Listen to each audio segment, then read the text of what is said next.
Aleykum assalam və rəhmətullah. Sual belədir ki, saç uzatmaq sünnədir.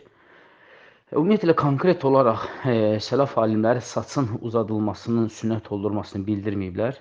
Çünki bəzi alimlər deyir ki, o həmən dövrdə, yəni kişilərə müvafiq olan bir növ idi, bir vəsf idi. Yəni kişiliyin əlamətliyindən idi.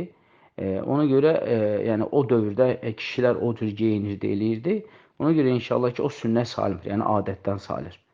Bəzi alimlər də deyir ki, əgər insan həmən əməlini Allah Rasulunun sallallahu əleyhi və səlləm elədiyi üçün edirsə, inşallah ki, buna görə savab qazanır. Amma burada söhbət nədən gedir? Burada söhbət ondan gedir ki, günümüzdə baxırsan ki, müəyyən ibadət əhli var ki, üzün gözün təmiz qırxır, saçın uzadır. Hətta baxırsan ki, üz göz tərtəmizdir və arxadan da saçın o, belə deyim də,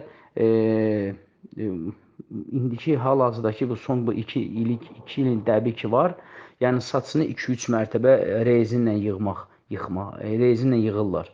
Elə bir fasonda yığılır. Yəni bir altdan yığılır, bir ortadan, bir də yuxarıdan, yəni dəbə uyğun. Amma özü də ibadət əhlidir. Yəni bu da uyğun gəlmir. Çünki bu zahirən bu cür, yəni müsəlman kişinin əlaməti deyil. Yəni əgər sən Peyğəmbər sallallahu əleyhi və səlləm kimi saçı uzatsansa, onda sən elə Peyğəmbər sallallahu əleyhi və səlləm kimi əmmamə də geyin. Ridə ilə, izərlə də gəz.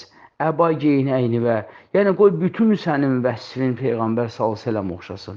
Amma baxırsan ki, əlində damdar cins, boynunda belə deyim gümüş sep, qolunda gümüş bilərzik. Ondan sonra baxırsan üz gözü qırxılı və damdar əynində libas və saçını da uzadıb nə qədər başına da bir dənə kepka və ya da saçını arxadan yığıb rezinlə kişi sünnəni yaşayır. Yəni bu da düzgün deyil. Yəni əgər sən Peyğəmbər sallallahu əleyhi və səlləmin həmən dövrdə elədiyi bir formalı eləmək istəyirsənsə, onda həmən dövrdə nə edibsə hamısını elə də qardaş. Əmmamə geyinib, yəni əfqanların geyinib çalma papaq kimi, onun kimi, ona bənzər bir şey geyinib. Əba olub əynində, ridə ilə izər geyinib. Yəni elə geyinib demə, əlhəmdülillah kişi dinini yaşayır, işiniz olmasın. Amma üz göz qırxılı, yəni vacib əməli tərk eləyib, saç sünnədir demək, yəni bu da düzgün deyil. Yəni bu da düzgün deyil. Yəni saqqal saxlamaq vacibdir. Sən vacibi tərk elə ki, mən sünnə yaşayıram, saç uzadıram. Yəni bu görsən ki, insan nəfsinə uyan bir insandır. Allah qorusun və Allah bizi islah eləsin və düz yola yönəlsin.